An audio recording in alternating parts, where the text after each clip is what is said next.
Hello tout le monde et bienvenue sur le Dédale. On connaît tous Disney pour ses films qui ont bercé notre enfance, ses parcs d'attractions et ses franchises comme Marvel ou Star Wars. Mais derrière tout ça, il y a un nom que tout le monde connaît, celui de Walt Disney. Fondateur de la Walt Disney Company, réalisateur et producteur de nombreux films et dessins animés des années 20 aux années 60, très souvent associé à la figure populaire de Mickey, véritable emblème de l'entreprise. Un homme visionnaire, parfois perçu comme un génie, parfois comme une figure controversée. Encore aujourd'hui, on peut percevoir partout l'héritage immense qu'il a laissé dans le monde du divertissement, mais pas seulement, car il était aussi passionné d'urbanisme, et un de ses plus grands projets, si ce n'est le plus ambitieux, était de construire une ville. Avant de rêver d'une ville, le bon vieux Walter avait déjà concrétisé un projet d'envergure, le parc d'attractions Disneyland en Californie qui ouvre ses portes durant l'été 1955. Déjà à l'époque, on retrouve des éléments qui rappellent l'organisation d'une véritable ville. La voie de chemin de fer autour du parc, les gares pour les déplacements ou encore le château qui sert de repère central, un peu comme un monument au cœur d'une ville. Mais pour Walt Disney, ce n'était que le point de départ. Avec lui, il fallait toujours aller plus loin et voir toujours plus grand. En octobre 1966, Walt dévoile son Florida Project à travers un court-métrage de 25 minutes où il nous présente ses nouvelles ambitions. Ce projet colossal allait se déployer sur les 11 000 hectares de terrain qu'il avait discrètement acquis près d'Orlando, en Floride. Au programme, un parc similaire à Disneyland mais en plus grand, qu'il avait nommé le Magic Kingdom, mais aussi un aéroport, un parc industriel et surtout, ce qui nous intéresse, une ville futuriste. Epcot pour Experimental Prototype Community of Tomorrow, prototype expérimental de la communauté de demain. Une ville révolutionnaire à la pointe de la technologie, des transports en commun ultra modernes, des innovations urbaines à tous les coins de rue et même un dôme de verre pour contrôler le climat.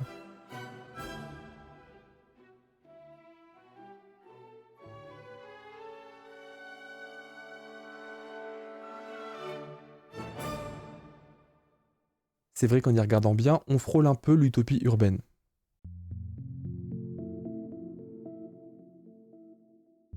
Mais malheureusement, 3 mois après le tournage de ce film, Walt Disney décède des suites d'un cancer, délaissant la firme aux grandes oreilles de son génie et de ses ambitions. C'est son frère Roy qui reprendra le flambeau, mais en ces temps troubles pour l'entreprise, il préfère mettre de côté la ville futuriste pour se concentrer sur ce qu'ils savent faire de mieux, les parcs à thème. Ce nouveau complexe qui ouvre ses portes en 1971 sera nommé Walt Disney World, en hommage à son créateur, bien qu'il ne ressemble que très peu à sa vision d'origine. I'm sure this experimental prototype community of tomorrow can influence the future of city living for generations to come. It's an exciting challenge. 15 ans après la disparition de Walt, la Walt Disney Company semblait traverser une véritable période sombre. Durant cette Dark Age que les fans ont appelé ainsi, la firme avait du mal à sortir de ses vieux sentiers et à proposer des idées vraiment innovantes. Alors que les brainstorming pour le thème d'un nouveau parc en Floride tournent en rond, plusieurs groupes d'ingénieurs se replongèrent dans les anciennes esquisses d'Epcot, la dernière pépite de génie laissée par Walter.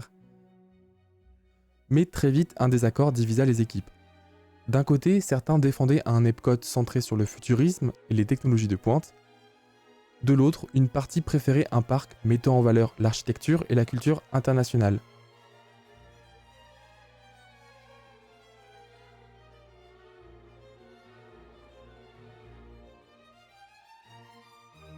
La légende raconte que pour trancher, on juxtaposa les maquettes des deux projets, jusqu'à ce qu'une idée simple émerge, pourquoi ne pas fusionner ces deux visions ?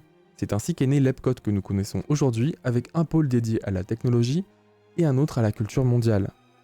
Malgré le succès relatif de ce parc, Epcot reste loin, très loin de la ville révolutionnaire que Walt Disney avait imaginée.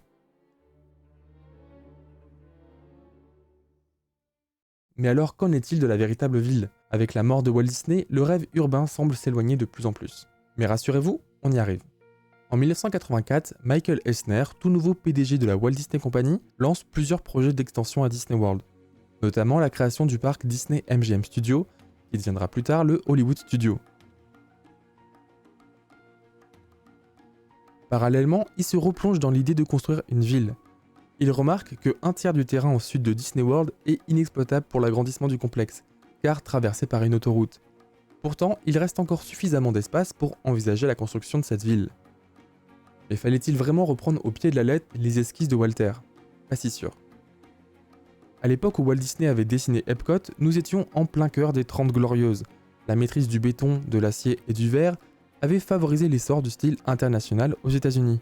Un style marqué par de grands bâtiments, lisses, sans ornementation, en rupture totale avec l'architecture traditionnelle. 20 ans plus tard, dans les années 80, c'était l'ère du postmodernisme. La société en avait marre des constructions sans âme, on assiste alors à un retour des motifs et des volumes. Certains architectes puisent leur inspiration dans le passé, faisant réapparaître des silhouettes empruntées à la Renaissance ou à l'Antiquité, tandis que d'autres expérimentent librement avec des formes et des volumes. Un projet de ville fidèle à l'idée de Walt Disney aurait alors paru démodé avant même qu'on ne pose la première pierre. La Walt Disney Company va alors rassembler plusieurs architectes et urbanistes pour repenser le projet, parmi lesquels Elisabeth Plater-Zieberg et Andrés Duany, un couple d'architectes défenseurs du New Urbanisme. Ce courant prône un retour à une architecture plus traditionnelle, avec un fort accent sur les déplacements à pied et les transports en commun. Je ne vais pas entrer dans les détails de ce mouvement pour pas vous perdre, surtout que je compte faire une vidéo de ce mouvement un peu plus tard sur la chaîne. Mais en attendant, si le sujet vous intrigue, je vous invite à regarder une des premières vidéos de la chaîne qui parlait du Truman Show, et notamment de la ville qui a servi de décor au Truman Show et qui a été conçue par ces architectes-là. Et franchement, quand on regarde leur création, on comprend pourquoi elles représentent une inspiration parfaite pour imaginer une ville à la Disney. Bon, par contre, me jugez pas s'il vous plaît, je filmais avec mon téléphone à l'époque. Pour accompagner ces architectes, la Walt Disney Company fait appel à d'autres architectes de renom, comme Robert Stern et Jacqueline Robertson, qui seront chargés de dessiner les grandes lignes et les axes principaux de la ville. En parallèle, l'agence AECOM, basée à San Francisco, s'occupe de penser les parcs, les sentiers et la végétation pour créer un environnement agréable et harmonieux.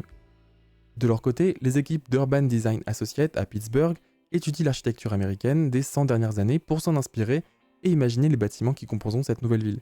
Ainsi, chaque détail est pensé pour que la ville ne soit pas seulement belle, mais qu'elle soit aussi ancrée dans l'histoire et la culture architecturale américaine.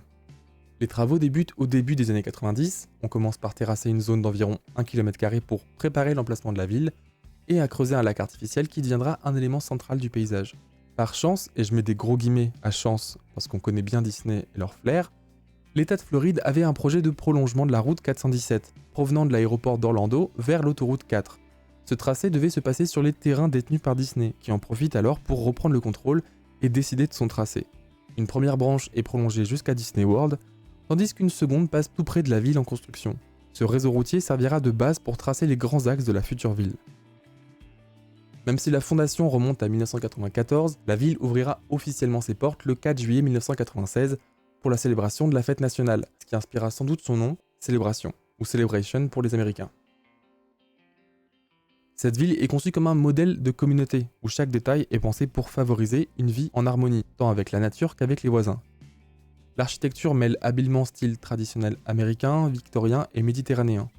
Les rues sont bordées d'arbres, les trottoirs sont larges et les nombreux parcs et espaces publics invitent à la rencontre et au partage. Tout est accessible à pied, école, commerce et loisirs. Ce souci de convivialité se retrouve jusque dans le design des maisons. Par exemple, ici on est à 5 km dans une banlieue voisine, les trottoirs sont toujours interrompus par des rampes d'accès au garage et les façades sont dominées par les portes de garage. Pas très joli à voir. À Célébration, bien sûr, les habitants ont quand même des voitures, ça reste des Américains, mais les garages sont dissimulés à l'arrière des maisons, accessibles par des petites ruelles. Ainsi, les façades restent dégagées et accueillantes, et les trottoirs ne sont pas interrompus par des voitures mal stationnées. Ce principe s'applique aussi au centre-ville, où les parkings sont cachés au cœur des îlots pour préserver l'esthétique et la convivialité. Autour de ce premier village appelé Celebration Village, qui forme le centre-ville, plusieurs autres villages résidentiels se sont progressivement développés, chacun avec sa propre piscine, son école et son parc. C'est bien beau tout ça, mais à quoi ça ressemble vraiment de vivre dans une ville créée par Disney ? Si vous rêvez aujourd'hui d'emménager à Célébration, commencez à sortir le portefeuille. Pour les budgets les plus modestes, les appartements en condominium sont une bonne option. Par exemple, le Melia Orlando, situé à la sortie de la ville, propose des logements à partir de 180 000 $. Mais attention, ce quartier est proche de l'autoroute, ce qui peut nuire à la tranquillité. En doublant le budget, vous pouvez opter pour le Mirasol, un condominium très prisé situé à 2 pas du centre-ville. Séparé de l'avenue principale par un canal, avec une ambiance de petit village, c'est clairement un excellent compromis entre qualité et prix. Chaque village de Célébration propose aussi des logements collectifs, mais si vous avez un budget plus confortable, vous pouvez investir dans une maison de ville ou une maison individuelle. Les prix peuvent alors grimper jusqu'à 3 millions de dollars actuellement, mais on sait que ça peut aller bien plus en regardant les villas les plus luxueuses sur Street View.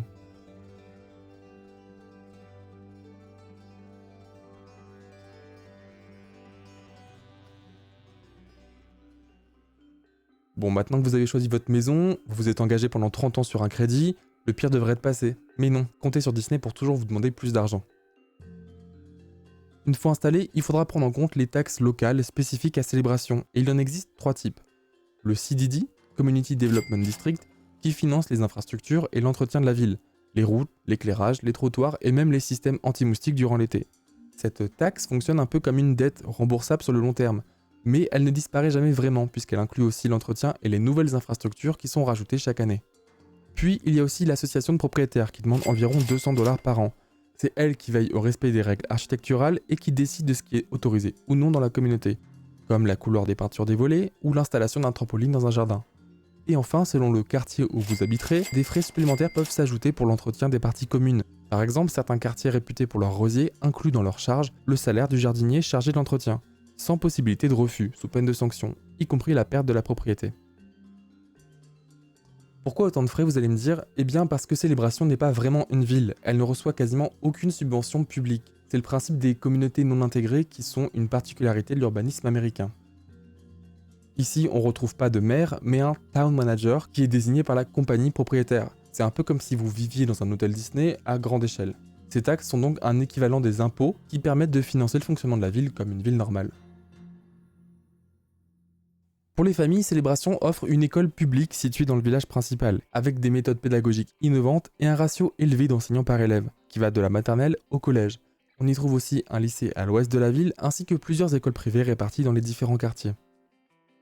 Les grandes courses se font dans les 2 zones commerciales, Water Tower Shop et Pawn Shop, où vous pouvez trouver un supermarché, des restaurants comme Five Guys ou Chipotle, des dentistes et des salles de sport. Mais pour une sortie plus conviviale, c'est le centre-ville qu'il faut privilégier, retirer de l'argent à la banque, profiter des terrasses des restaurants, savourer une glace près de la fontaine, aller au cinéma ou même déposer sa déclaration d'impôt, même en retard, à la poste.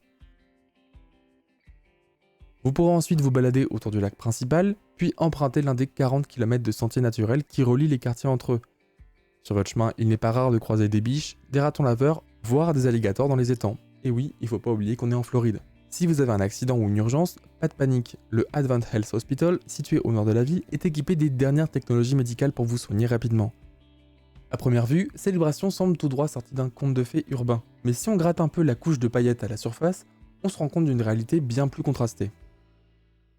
Car si Walt Disney avait en tête une ville modèle presque utopique avec des équipements gratuits, un fort sens de la communauté et une philosophie quasi socialiste, ce qui était plus que surprenant aux États-Unis dans les années 60, le résultat final a un arrière-goût amer pour beaucoup. Dès le début des années 2000, Disney revend la ville à Lexing Capital, une entreprise de gestion immobilière, et pour de nombreux habitants qui sont des fans inconditionnels de Disney, c'est un premier coup de couteau dans le dos. Et ce n'est que le début des désillusions. Des vices de construction apparaissent, infiltration dans les toitures, isolation hasardeuse, la volonté de Disney de construire vite pour pouvoir présenter la ville à temps a laissé des traces. Beaucoup de maisons vieillissent mal et les habitants le payent cher.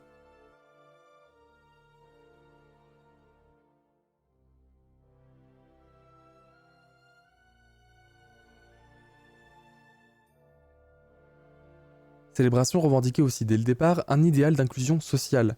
Pour éviter toute forme de discrimination, les 350 premières maisons ont été attribuées par loterie qui tirait au hasard parmi les acheteurs potentiels. Des publicités mettaient en avant des familles noires et latines, reflétant une volonté claire d'inclusion. Pourtant, en 2000, soit à peine 4 ans après l'ouverture, la population de Célébration était composée à 90% de personnes blanches. Un écart frappant quand on sait qu'à la même époque, les personnes blanches représentaient 60% de la population des villes voisines. Un territoire pourtant reconnu pour sa diversité ethnique et qui compte aujourd'hui une des plus grandes communautés hispaniques de Floride. Cette homogénéité s'explique en partie par le coût élevé de la vie à Célébration, qui rend l'installation difficile pour de nombreuses familles noires ou latines, des populations statistiquement moins aisées. Pire encore, aucun logement social n'a été construit dans la ville, en désaccord avec les lois du comté. Disney a préféré leur verser un chèque d'1 million de dollars pour loger les familles les plus modestes ailleurs, une manière élégante de dire « il n'y a pas de pauvreté chez nous ». Et si pour les promesses d'inclusion sociale, la réalité est un peu bancale, pour ce qui est des promesses urbaines, c'est pire. Les principes du new urbanisme, dont Célébration se réclame, prônent un mélange des fonctions. Habiter, travailler, faire ses courses, le tout sans dépendre de la voiture. Sur le papier, c'est séduisant, mais dans les faits, il se passe quoi? Dans le village principal, l'équilibre entre habitants et emplois reste acceptable. Mais les employés des commerces du centre-ville n'ont souvent pas les moyens de vivre à Célébration, et inversement, les habitants souvent très aisés travaillent ailleurs, à Orlando ou plus loin. Quant aux autres villages, le constat est encore plus sévère. Très peu de commerces, quasiment aucun bureau, résultat, on reprend la voiture, comme partout ailleurs.